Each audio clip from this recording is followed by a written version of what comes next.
Truth be told, I used to hate planting flowers next to my vegetables. That was until about 3 years ago. I started doing quite a lot of research and talking to people that integrated flowers and vegetables together in their gardens and even on small farms for their benefits. And this changed my tune quite a bit.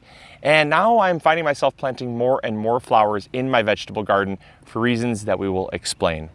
You see, when I first started out gardening, I always thought that it was just the more vegetables I could grow, the more vegetables I could eat. And it made my garden more efficient and more productive if I kept non-edible crops out of my garden. And obviously that's just wrong thinking, and I'm sure you are aware that that's wrong thinking. But I was not aware of just how wrong that thinking was.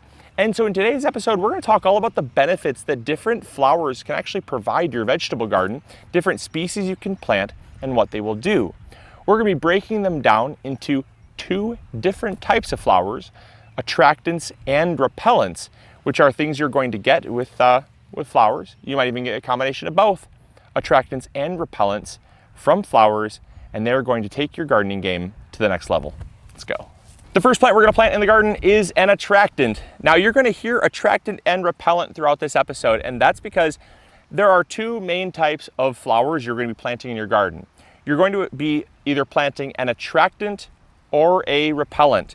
Now with zinnias, we're going to be planting this. This is the Golden State zinnia, one of my favorite zinnias. It is absolutely incredible just how yellow and like goldfish yellow it is. It is beautiful, absolutely beautiful. This is an attractant. An attractant attracts beneficial insects which help to control the non-beneficial insects, the pests, the ones that come in and wreak havoc in your garden. And so we are planting a plant that is going to attract beneficial insects. That's where the name attractant comes from. And as the name would imply, with a repellent, it has a direct effect on the pest by repelling it. So the attractants are more indirect. You're bringing in the beneficial insects, which help to control the bad bugs, whereas the direct impact of planting a repellent is just you plant the plant, it repels the pest. It's very direct. Now, what makes zinnias a really good attractant? Zinnias will attract three of probably your most potent pest control beneficial insects around: ladybugs, lacewings, and your parasitic wasps. Parasitic wasps will actually fly around plants like your tomato, and they will sting a tomato hornworm to essentially lay the eggs of the parasitic wasp inside of the tomato hornworm. The tomato hornworm will then be used as food by the parasitic wasp larva, killing it, controlling the problem right from the start. Lacewings. Lacewings are an aphid annihilator. They will chew up an aphid like you wouldn't believe. Baby lacewings, the lacewing larva, can go crazy on aphids. And lacewings are incredibly beneficial and are attracted by zinnia flowers. And last but not least, zinnias also attract and are very known to attract ladybugs, which also love to eat on, they love to feed on aphids. So you are attracting with one plant, you are attracting your big three. You're going to be controlling aphids, you're going to be controlling tomato hornworm, but aphids and parasitic wasps will also feed on other insects as well, lacewings as well. But aphids and hornworms, they wreak havoc in everybody's garden, and they are two pests that can be very easily controlled by just intercropping some of these amazing zinnias in your garden. Next, we're going to be planting another attractant. Now, this attractant is a cosmos. I absolutely love cosmos. They're beautiful. They're just so like lacy and really delicate looking. But what makes cosmos great in the garden is they are an attractant. Now, these cosmos got a little bit big in the greenhouse, but that's because Mother Nature did not want to cooperate with us. It was so cold for so long, and I said, you know what? We're just gonna wait to plant them out, and as we waited, they kept getting taller, but they'll be fine. They'll be totally fine. They're a little top heavy right now, but once they get into some soil, get some water in, and we top them a little bit, they'll be just fine. These cosmos here, they are a heavy hitter when it comes to attracting your beneficial insects. Which beneficial insects are we attracting? Well, one in particular. We'll start with the basic. They do the same as your zinnias do. They attract the lacewing. They attract the ladybugs. Those are all fantastic. They also can attract some, not quite as popular at attracting the parasitic wasps, but they can at times attract the parasitic wasps. Why I am planting these cosmos in my garden is to attract what's known as a tachnid fly. A tachnid fly is a fly that actually hunts and is a predator of beetles. Japanese beetles, flea beetles, any type of beetle is a food source for the tachnid fly. And because I want to make sure that my garden does not become food for flea beetles and Japanese beetles, cosmos are going in. Just remember, almost any flower can attract a beneficial insect. But there are some that I really want you to plant, and cosmos are one of them.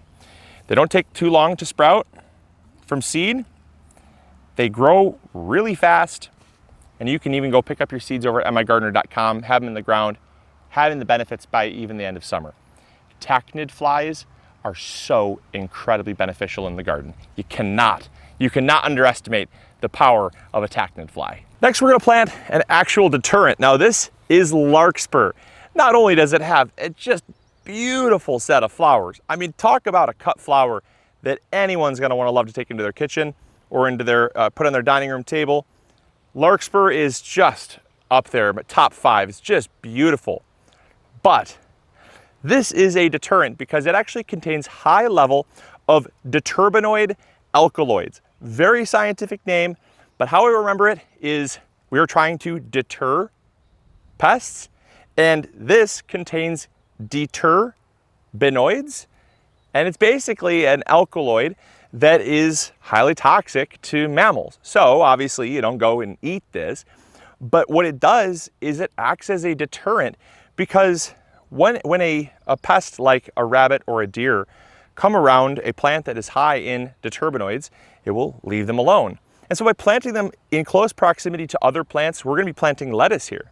And since lettuce is more pest prone to something like a rabbit or a deer, by planting your deterpenoid kind of alkaloid producing plants, such as larkspur, it's going to prevent those pests from coming in and wreaking havoc on your garden. Also, there has been some studies that have found that when you plant them, also caterpillars will also leave your garden alone because of similar chemicals. Now, they are very potent against mammals, but they also have been shown to prevent some caterpillars as well. So my main objective is to protect my lettuce, but obviously if I can protect some caterpillars as well, science doesn't say it's ineffective, but science and studies are mixed on it. Similar plant in this category would be marigolds. Marigolds are also in this category of a plant that will protect and prevent rabbits. Is it as strong? No, but you can absolutely plant marigolds for a similar reason. But one of the biggest reasons why I would plant marigolds is actually because marigolds are a deterrent against nematodes. If you're growing broccoli, cabbage, cauliflower, kale, any of your cold weather brassicas, brassicas suffer from a pest known as the root knot nematode. And the root knot nematode lives in the soil. And what it does is it actually will infiltrate the root system of your brassica, call your brassica roots home, and it will create these knots, these galls on the roots, preventing them from uptaking nutrients and growing properly. And so by planting marigolds, Michigan State University actually did a study on this. I believe it was in 2016 or 2018, but they found that there was up to a 50% reduction in root knot nematode populations within a 1 foot perimeter or 1 foot radius of where a marigold was planted. That's absolutely incredible. So sure, some people might say, yeah, I planted marigolds next to my lettuce, but the rabbits just laughed at it. I guarantee you the science does say that the root knot nematodes were not laughing at it. So there's another really great deterrent that you can plant that's a really beneficial flower. Next flower we're going to be planting is Strawflower. Now, I absolutely love Strawflower for so many reasons. I mean, sure, it's just a beautiful dry flower. It looks basically the same year round as it does even when it's blooming. So during the winter months, we'll cut strawflower, take it indoors. It's just such a beautiful plant. And honestly, I just like how it looks, which is reason enough to grow it. But there has been shown to be some anecdotal evidence that show a reduction of leafhopper when planting in close proximity to strawflower. So what are we going to be planting in this bed? We're going to be planting tomatoes. Now the leafhopper, believe it or not, is a small green insect that will not hop, as the name would imply, but it hops from leaf to leaf. And that's where it does get its name. It will fly in, migrate in, it will feed on your tomato plants. And the saliva from the leafhopper is actually what transmits curly top virus. It is a really bad disease. It does not spread from tomato plant to tomato plant, but when you get it, it absolutely sucks because your tomato plant can look beautiful and then just the very next day, boom, it looks like it was hit with pesticides or herbicides. It withers and curls and gets all twisted. Production goes, slows to a complete stop. It is really, really wicked. And so, sure, it might be anecdotal, but it's kind of the equivalent of like, there's lots of things that are anecdotal, but they also don't hurt to plant. They're beautiful. I like them. So if the science even is if there's even an essence of a benefit, what the heck? What do you got to lose? Only a couple tomato plants if they're wrong, right? If they're right, you save a couple tomato plants and you get a beautiful flower out of it. So we're planting some strawflowers here into where we're going to be planting our tomatoes. And not planting tomatoes yet. We still have some cool nights in the forecast, but within the next 2 to 3 days, this bed is going to be planted out with all of our tomato plants. We got a few more tomato plant beds going in as well. But I figured, you know what, heck, let's plant the corners out with some strawflower and get some beautiful strawflowers growing. And also, check this out. This is total side note. This is a kale that survived -10 degrees. No protection. We just left it here. It just survived. And this is the blue curled Scotch kale. Dang, that is cold tolerant. It's actually flowering because it has survived the winter. And I'm just gonna leave it here. I'm gonna leave it here and see what happens, but I'm impressed. That is a very, very cold tolerant kale. So if you're looking at a nice cold tolerant kale for something in your garden, blue curled Scotch kale. Last but not least, we have some other crops that we're gonna be planting in our garden here that are really reliable at preventing as well as attracting, and those are daisies. So we have here, this is a painted rainbow daisy. Absolutely love those. They are just incredibly beautiful. Then we also have some Shasta daisies. A couple different varieties of daisy we're gonna be planting. Now, the reason why daisies are so important is not only do they attract your lacewings, not only do they attract honeybees and native bees, leaf cutter bees, and you got your bumblebees, so many different bees. It also attracts your beneficial butterflies. So you've got pollinators, right? You're attracting pollinators into your garden, which are wonderful. No one ever hates more pollination, more tomatoes, more peppers, a better fruit set. No one's ever gonna complain about that. So they will attract your pollinators, but they will also attract your lacewings. They will attract your parasitic wasps. They will also attract your ladybugs, so it helps with aphid control, whitefly control, mealybugs, spider mites. We'll attract, all those amazing beneficial insects that control all the nasties. But it also helps to actually directly control through chemical controls, rabbits, deer, but it also can control other pests as well, because daisies, specifically your Shasta daisies, they contain what's known as your pyrethrums. Pyrethrum is a chemical found in the daisy that, when it's in its concentrated form, can actually be used as insect control. So if you have an insect that actually feeds on the stems and leaves of your daisies, it actually stops the reproduction cycle of that pest. And so pyrethrums are very important in an organic garden.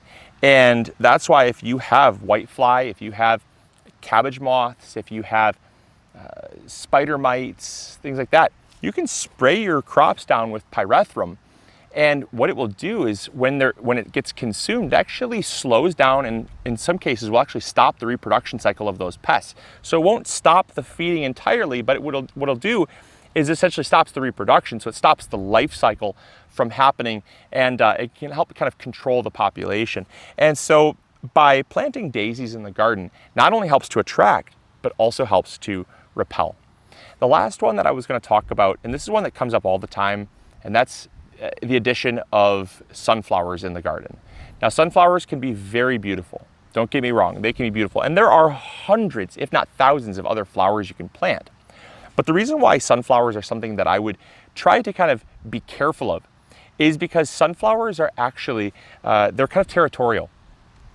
Sunflowers will excrete a chemical that helps to actually stunt the growth of other plants in the surrounding area. Not everything is going to be affected by it, but certain crops are. And they're similarly affected to if you plant crops next to, say, an oak tree, or if you plant plants next to a black walnut. Black walnuts excrete a chemical called juglone, and juglone essentially just halts the growth. It kind of reduces that enzyme that allows them to continue to grow. And sunflowers will do a very similar, they'll have a very similar effect. So just be very careful when planting sunflowers in and around your garden. They can be absolutely beautiful. I certainly love them, but I kind of keep them to their own bed, or I keep them separate so they don't have any ill effects. But they can absolutely increase pollinators, beauty. They're awesome. They can attract birds, and the birds can also help to feed on hornworms and other pests. Don't forget birds, you know? So the final thing I was gonna mention with birds is lots of your flowers can attract birds. Lots of your seeds and things like that can attract birds. There's no replacement for just putting a bird feeder in your garden. I mean, these flowers here are wonderful, but throwing a bird feeder in your garden, it does wonders to keep down on your worms, your cabbage moth, your tomato hornworm. Pests like that, they are so easily controlled by just a few birds, few hungry birds. Goldfinches will go nuts. And so you gotta coexist as best as you can. Plant some flowers, bring some beauty into your garden. And I really hope this video helped kind of shine a light on why my tone has changed about planting flowers in a vegetable garden. We got a lot more to plant out. We're gonna do that off camera. We got a ton to plant.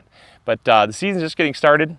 I'm loving it. I'm loving that it's warm. It's 80 degrees today. Feels amazing. It's actually a little on the hot side, but I hope it's warming up wherever you're at. I hope you're getting out into the garden, getting your hands in the dirt, and having fun growing a bigger, better, more beautiful garden. As always, this is Luke from the MIgardener channel, reminding you all to grow bigger, and we'll catch you guys later. See ya. Bye. Hey, thank you so much for watching today's video. I really appreciate it. If you enjoyed, consider clicking this one. You'll probably enjoy it just as much. I want to thank you for your viewership, because without it, this channel would not be as amazing as it is. Also, if you haven't subscribed, consider subscribing. It's free, and we upload videos every Monday, Wednesday, or Friday. We also have vegetable seeds, fertilizer, or tools. If you need any of those, consider visiting MIgardener.com. Links will be in the description box below. We've got you covered. And as always, we'll see you all in the garden. Take care.